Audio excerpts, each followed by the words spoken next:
One shall stand, one shall fall.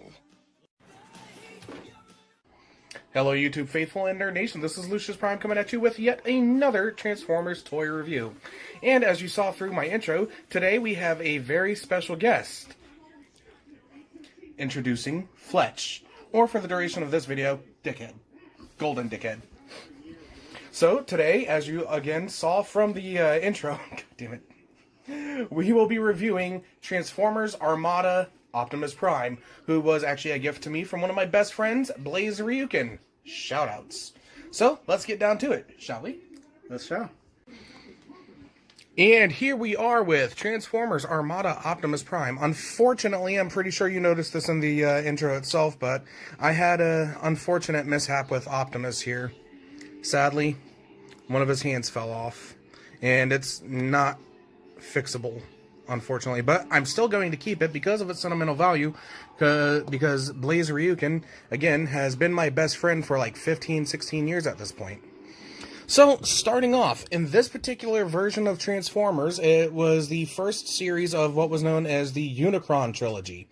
The Autobots were in pursuit of the Minicons, who, interestingly enough, were actually just supposed to be rehashes of some of the older Transformers from the older generations that didn't make it through, along with Fletch. Want to interject? Along with GoBots. Along with GoBots, exactly. A lot of the times you'll see that if you look at the names were actually those of the GoBots. Take Megatron's personal partner, for instance. That one's name was Leader 1. Yes. Well, and they also, honestly, they were just a lot of the toys that were revisited, rehashed, and the only thing they did was drill a hole in the chest for them to work. Well, off the bat, you could probably notice that this particular Optimus Prime is not the traditional red and blue coloration that we all know about Optimus. Right now, I've got him in his super mode. Just wanted to point that out real quick. But this was a special edition. I'm not entirely sure what was so special about the special edition. I don't remember. Hopefully, Blaze can eventually come in and remind me what it was about. So back to the story at hand. They were pursuing, they and the Decepticons were pursuing the I wanted to call them GoBots at that point. The Minicons. The Minicons, thank you. They were pursuing the Minicons in hopes of actually rescuing them from enslavement from the Decepticons. Now, the Unicron trilogy was also noted to be the first official actual reboot of the G1 and G2 series.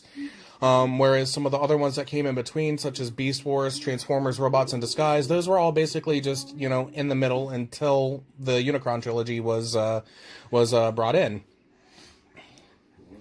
Well, anyways, this Optimus Prime was actually voiced by, not Peter Cullen, but Gary Chalk, who also was the voice of Optimus Primal in Beast Wars, whereas Megatron was voiced by his Beast Wars counterpart, David Kaye.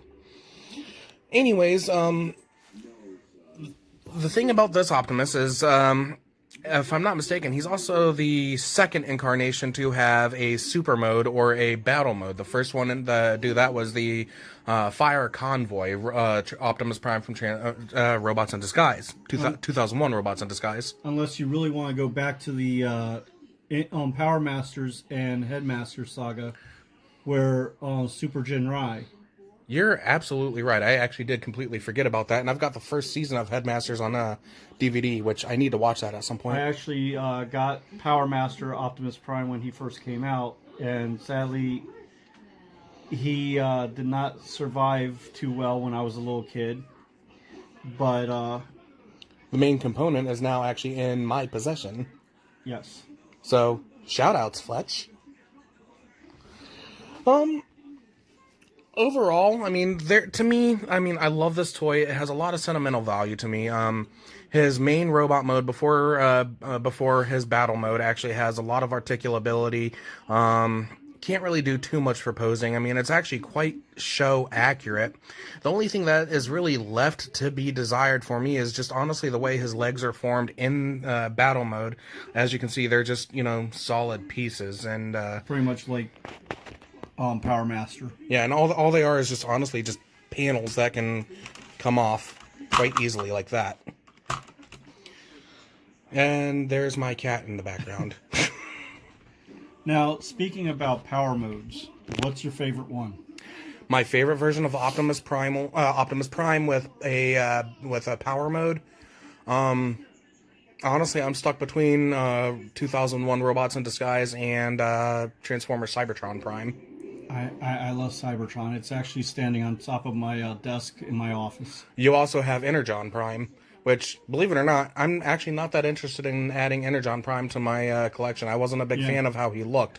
But Cybertron Prime, on the other hand... They used to make jokes calling him Optimus Prime, because when he was in his original robot form without the add-ons, he looked like he had a really big chest and very skinny legs. That's actually almost reminiscent of the G1 toy itself, if you think about it. Yeah, but I mean, I just think it was funny that everybody called it. Well, most of the people I knew called it Optimus Prime. But when he got the attachments, the 4 vehicles attaching to him, everything worked out perfectly. It had great. Let's see, what's the word? The perspectives were there. The proportions were perfect.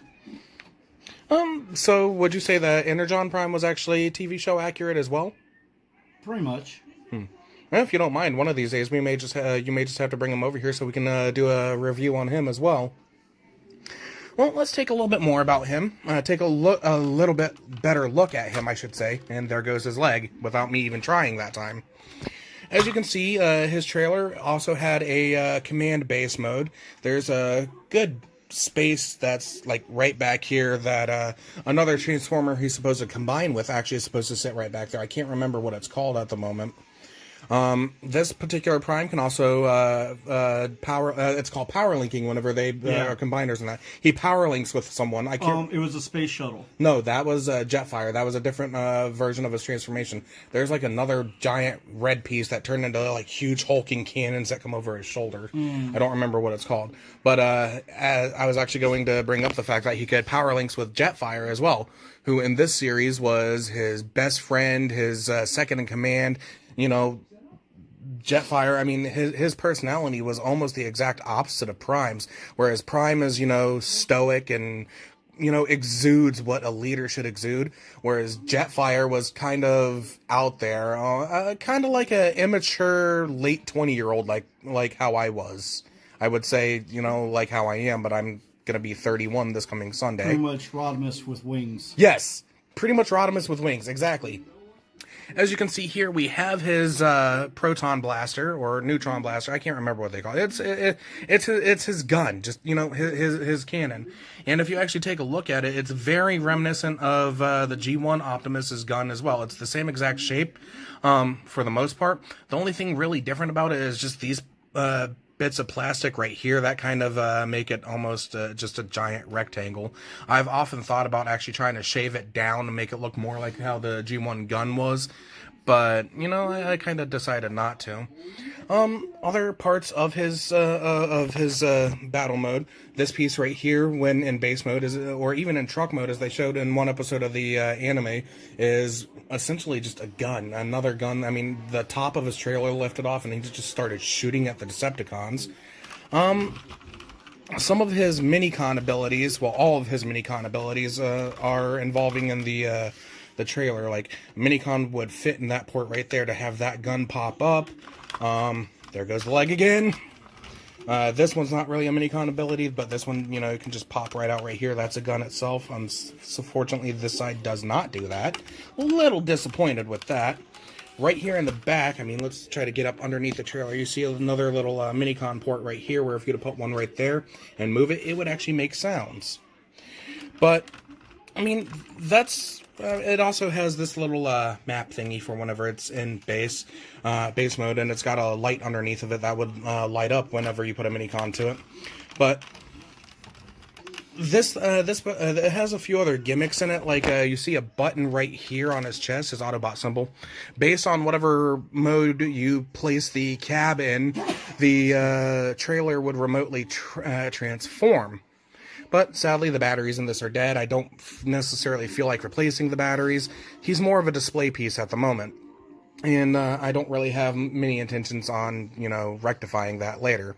But all in all, I mean, he's a decent figure. I mean, he's not too sturdy when he's in this mode because the chest, the upper body, the torso kind of breaks apart from the lower half quite easily. So again, I just usually use him for display purposes and also showing his size compared to other Transformers. Something I like to do when it comes to Optimus Primes is take a look at the head sculpt.